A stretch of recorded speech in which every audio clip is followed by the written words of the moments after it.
નમસ્કાર, ન્યૂ ભારત ન્યૂઝમાં આપનું સ્વાગત છે। હું છું પલક। નજર કરીએ આજનો કેવો રહેશે મોસમનો હાલ।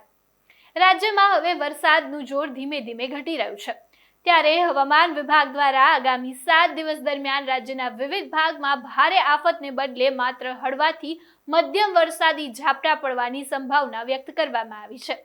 હવામાન વિભાગના ડાયરેક્ટર A.K. દાસના જણાવ્યા મુજબ ગુજરાતમાં ભારે વરસાદી સિસ્ટમ નબળી પડતા આગામી 7 દિવસ સુધી વરસાદનું જોર ઓછું રહેશે। જો કે સ્થાનિક વાતાવરણના બદલાવને કારણે કેટલાક વિસ્તારમાં વરસાદની તીવ્રતામાં સામાન્ય ફેરફાર થઈ શકે છે।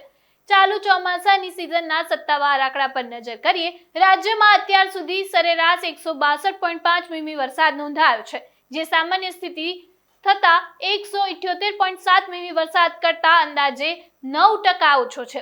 વરસાદના આ વિરામથી પૂરગ્રસ્ત અને જળબંબાકારનો સામનો કરી રહેલા વિસ્તારમાં મોટી રાહત મળશે।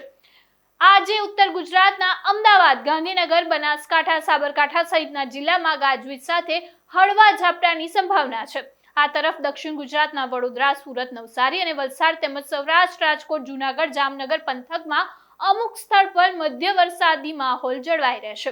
આ સાથે જ દરિયામાં તેજ પવન ફૂંકાવાની શક્યતાને પગલે 11 અને 12 જુલાઈના રોજ માછીમારોને દરિયો ન ખેડવાની એડવાઇઝરી જાહેર કરવામાં આવી છે।